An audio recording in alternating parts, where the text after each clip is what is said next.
Welcome to the much anticipated Season 2 of the Atomic, the Eminence, and Shadow. If you haven't seen the first season, we highly recommend checking out our recap of that before in the link below. Let's jump straight into the first episode. We're immediately treated to some wolf girl action as Delta is running through a dark forest to reach a high cliff where she howls into the red night sky. We then smoothly transition to Sid's organization Shadow Garden, where many members are gathered to hear the report of the third member named Beta. It seems that there is currently no activity by the Order of Diabolos, and since the incident at the festival, the Midgard Kingdom has also been quiet. Additionally, the Fenrir sect has been immobilized by the confusion. Members Gamma and Epsilon praise their master and set their sights on focusing on Oriana Kingdom as intended. However, Zeta and Ida point out they discovered an immense increase in the funds flowing into the Lawless City, the epicenter of criminal activity and vice. Since the Lawless City does not belong to any nation or country, it's the perfect breeding ground for all the evil, wealth, and power to converge in its slums. Any tensions or huge events that might happen there could potentially have an immeasurable effect on the rest of the society. Gamma suggests sending additional personnel to the location, but before she could finish, Sid interrupts her. He smells it. What does he smell? All the girls were wondering where the smell was coming from, as they quickly started smelling themselves. But he does not smell their sexy hormones, but the blood in the Lawless City. It reeks of blood and a storm of blood is brewing. A red moon reveals itself. Poor moon, I guess it's that time of the month. But it's in fact the legendary red moon. The members whisper of a tragedy of 1,000 years ago, but Alpha the second in command of Shadow Garden silences them. Sid takes the lead and announces that he himself will take care of this matter. All the girls in his Shadow Garden, are worried about him, but he assures them that it's just the moon turning red is all. And with a few more slick words, he persuades them that there's nothing to fear as one by one they kneel before their daddy, Lord. The scene shifts to the Crimson Tower in the Lawless City, fueled by the Blood Queen. Two egotistical-looking adventurers mean to enter, but a figure with red eyes and tattered gray robes blocks their path and says they're unworthy. Only the servants or guests of the Blood Queen and powerful warriors may proceed. The two laugh confidently until the figure shows them what happens to the weak. He lost his arm in the fight with the Blood Queen and introduces himself as the White Devil, a famous criminal who has now been reduced to be a lowly watchdog of the caste of vampires. Good boy. The three clash and blood is split, but we do not see the outcome as the sun rises. And the scene shifts to Sid being dragged by Claire, his older sister. They're going to the Dark Knight Association for a strategy meeting. As he's being dragged through the wretched streets of the corrupted city, he recounts the past events in the most amazing flashback/summary I've ever seen. I hope you followed everything that happened so far. The only real explanation we get is that Claire won a tournament and went to the Lawless City to exterminate vampires.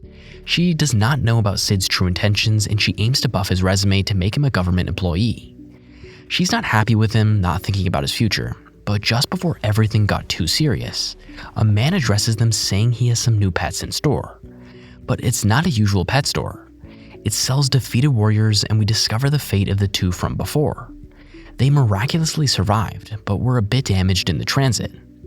They seem familiar to Sid, and the merchant keeps offering a better price for them to get Claire to buy them, but she puts her hand gently on Sid and says she has all the pets she needs. An interesting sibling relationship. The two keep on walking and they bicker that if she doesn't hold him, he'll get lost, and in the end, he actually gets lost. Sketchy people keep trying to rob him, but instead he ends up with their wallets and not the other way around. He then encounters a group of people beating the living shit out of a ghoul, a vampire underling with a lot of HP, by his words, literally. Another red moon appears in the sky, but this time it releases a wave of magical energy, making the ghoul fight back and end their shitty lives, turning one of them into a ghoul, just like the rumor said. It'll turn into an epidemic, likely not a pandemic, if Sid lets them multiply without control. He's considering how he should act in this situation. Just as he decides he gets to be in an actual zombie apocalypse, he will let things get a bit more out of hand. But before he could let chaos reign, a redhead girl swipes in for the kill, and with a single slash takes care of both the ghouls. She introduces herself as Mary, the ancient vampire hunter. She tells him to run as the frenzy has begun, but he stupidly just repeats in excitement after her as she jumps through the sky bloodied by the red moon. But new trouble arises as Claire finds his room empty. Bad pet. From the next room over, a man flees from a ghoul prostitute. What? This taste in women, I'll judge. Lucky for his shitty ass, Claire blows the ghoul's head away with one kick before she leaves in search of Sid. The comedic dumb duo returns as they wander the red light district ready to enter the world of maturity. But the only ravishing thing they discover there is a bunch of ghouls. It seems like their virginity shall remain intact and pure like a maiden's. At that moment, a beat-up girl is also attacked by one of her customers turned ghoul, but Sid in his shadow form saves her at the last second. With a grand entrance and execution, he impresses the girl. He then repeats the words he heard from the vampire hunter. After that, he disappears and a friend of the girl enters the room telling her of the situation outside. She tells her that they need to run away. But the girl named Marie is now determined to leave his crazy messed up town thanks to Shadow, somehow inspiring her and giving her hope and courage to live on. A foxy lady, Lady Yukine, overlooks the bloody chaos below in the city as her servants come to point out the obvious. Claire cries over the body of one of the first men to die by ghouls in the alley where Sid was and mistakes it for him. But Mary points out to her that the head she's holding does not match her brother's, so she tosses it aside like it's nothing. Mary informs her that brother or someone who looks like him was taken to the Crimson Tower, a sacrifice for the vampire Queen Elizabeth, to awaken the Blood Queen from her 1,000-year slumber.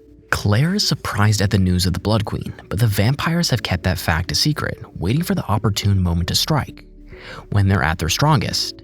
They waited 1,000 years for this night, for the night when the red moon would rise again. The two joined forces in order to save her brother and to accomplish Mary's goal of taking out the Blood Queen Elizabeth and take down every ghoul that crosses their path on the way. The warrior duo and the comedic dumb duo run for their shitty lives in the chaos that bursted around them. Blonde Gyaru idiot trips and is left behind by his friend, and at that moment he's attacked by none other than Boobs. Oh no, not Boobs, a horrible fate indeed. On the other side, the Knights Association is falling apart under the ghouls' attack, but lucky for a couple of loyal knights, Shadow saves them at the last second just as the ghouls have broken through their defenses. He again repeats the lines of Mary like an NPC. At the top of the decrepit Crimson Tower, Lord Crimson, a red-headed vampire stands watch over the Blood Queen Elizabeth. Another vampire informs him of some unexpected resistance in certain locations in the city. Lord Crimson foolishly assumes it's just Yukime the Spirit Fox, ruler of the White Tower, and Juggernaut the Tyrant, ruler of the Black Tower. He's confident that they'll meet the end of their shitty lives as soon as the Blood Queen revives. But he's not taking into account our shadowy hero killing the ghouls around the city, and he'll soon make himself known.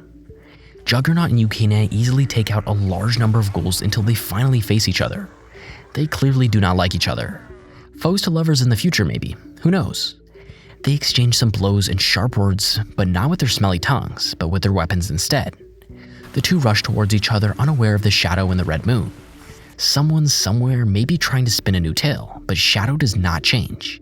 He only continues on his quest to become the Eminence in Shadow. He plummets in the middle of Yukine and Juggernaut and introduces himself as the one and only Shadow, he who lurks in the shadows in order to hunt the shadows. That's it for the first amazing episode of the new season of the show. Stay tuned for how the tale of vampires will resolve, and will we see the revival of the Blood Queen Elizabeth, or will our heroes be able to stop that from happening?